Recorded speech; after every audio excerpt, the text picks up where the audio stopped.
সকালের জলখাবারে কি বানাবেন খুঁজে পাচ্ছেন না, অথচ হাতের কাছে সুজি আছে। তাই সুজি দিয়ে আজকে আমি বানালাম সকালের জলখাবার। তো এই সুজির রেসিপিটি কিন্তু দুর্দান্ত লাগে। তো নমস্কার বন্ধুরা, মনীষা রান্নাঘরে সবাইকে স্বাগত। প্রতিদিনের মতো আবারও নিয়ে চলে এলাম দুর্দান্ত স্বাদের টিফিনের রেসিপি। তো চলুন রেসিপিটি শুরু করি। তো প্রথমে এরকম বাটির 1 বাটি পরিমাণে নিয়েছি সুজি। তো বন্ধুরা, সুজি দিয়ে আজকে আমি বানাবো দুর্দান্ত স্বাদের একটা টিফিনের রেসিপি। তো দেখুন, সুজি দিয়ে দিলাম, আর এই বাটির হাফ বাটির থেকে একটু বেশি দিয়ে দিলাম নারকেল কোড়া। আর এই নারকেলটা নরম নারকেল, এতে করে কিন্তু রেসিপিটি দারুণ লাগে খেতে। তো বন্ধুরা, সুজি নারকেলের এই রেসিপিটি একবার হলো আপনারা ট্রাই করবেন। দিয়ে দিচ্ছি এখানে 3 চামচ পরিমাণে গুঁড়ো দুধ।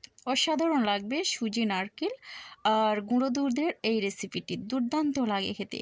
তো বন্ধুরা দেখুন, গুঁড়ো দুধটা দিয়ে দিলাম। তো আপনারা যদি গুঁড়ো দুধ দিতে না চান, লিকুইড দুধ চাইলে দিতে পারেন। তো এখন আমি দিয়ে দিচ্ছি হাফ চামচ পরিমাণে চিনি। চিনিটা দিলে কিন্তু সব কিছুর স্বাদ ব্যালেন্স করবে, কিন্তু মিষ্টি হবে না। আর আমি এখানে নারকেলের পরিমাণটা বেশি দিয়েছি, ভীষণ সুন্দর লাগে নারকেল দিয়ে সুজির এই রেসিপিটি। আর যেহেতু আমি বেশি দিয়েছি নারকেলের পরিমাণটা, তাতে করে আরও ভালো লাগবে। তো যেই বাটিতে যেই পরিমাণে আমি সুজি নিয়েছিলাম, সেই পরিমাণে আমি জলটা দিয়ে দিলাম। আর জলটা দিয়ে সব কিছু উপকরণ বেশ ভালোভাবে মিশিয়ে নিচ্ছি। তো বন্ধুরা, চিনির পরিমাণটা আমি কম দিলাম। যদি আপনারা বেশি মিষ্টি খেতে চান, তাহলে সেই বুঝে মিষ্টির পরিমাণটা আপনারা দিয়ে দেবেন। তো বন্ধুরা দেখুন, এখন আমি সব কিছু বেশ ভালোভাবে মিশিয়ে নিচ্ছি।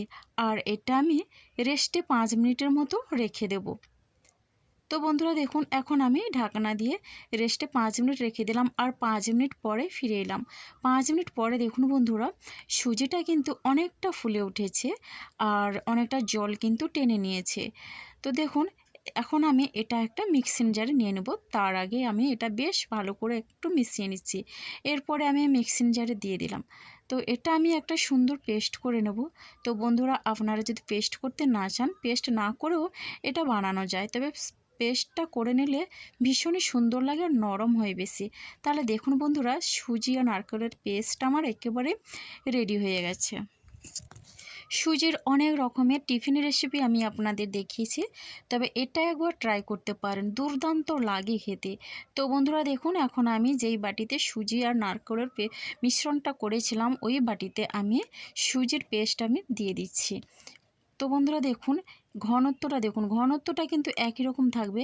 আর এখানে আমি যখন সুজির পেস্ট করেছিলাম, তখন কিন্তু কোনো রকমের জল অ্যাড করিনি।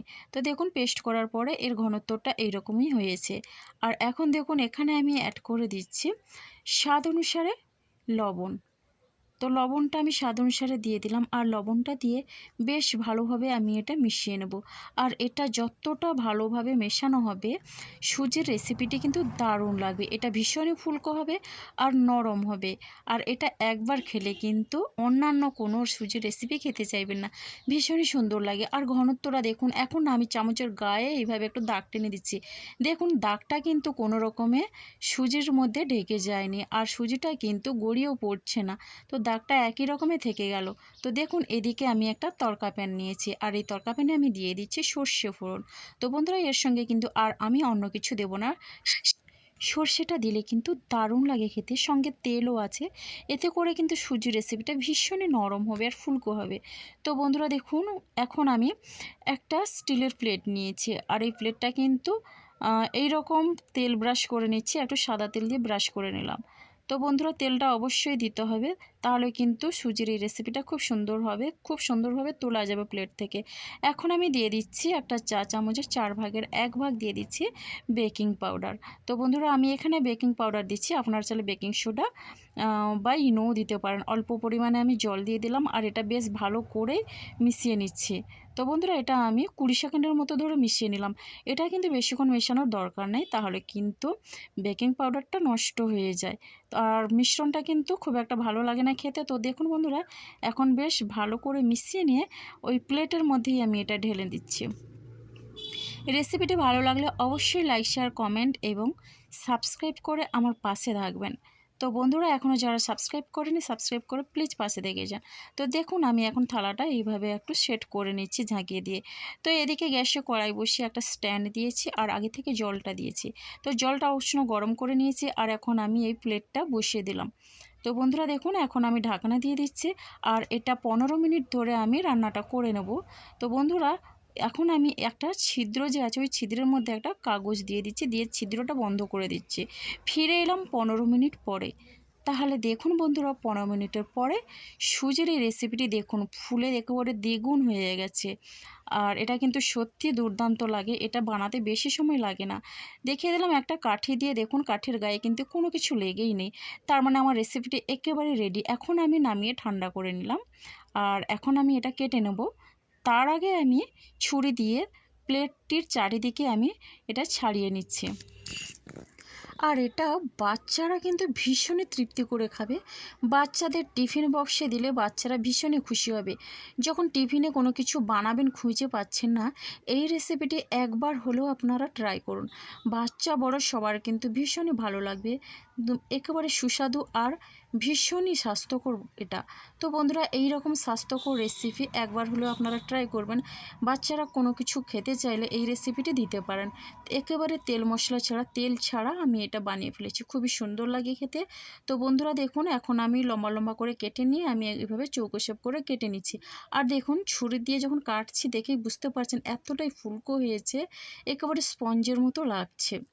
তাহলে দেখুন একেবারে আমার রেডি হয়ে গেছে আমার এই টিফিন রেসিপিটা। আর এক একটা পিস দেখুন কতটা ফুলকো আর কতটা ফাঁপা, দেখেই বুঝতে পারছেন একেবারে স্পঞ্জের মতো হয়েছে আর ভীষণই নরম হয়েছে খেতে।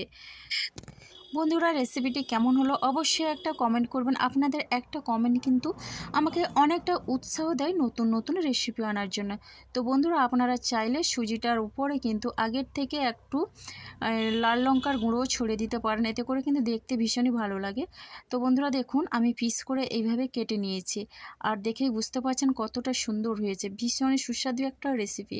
একবার খেলে কিন্তু বারবার খেতে চাইবেন। আর যেরকম সুস্বাদু সেই রকম কিন্তু স্বাস্থ্যকর। আজকের রেসিপিটি আমার এই পর্যন্ত। আগামীকাল আসবো নতুন একটা রেসিপি নিয়ে। অসংখ্য ধন্যবাদ রইল।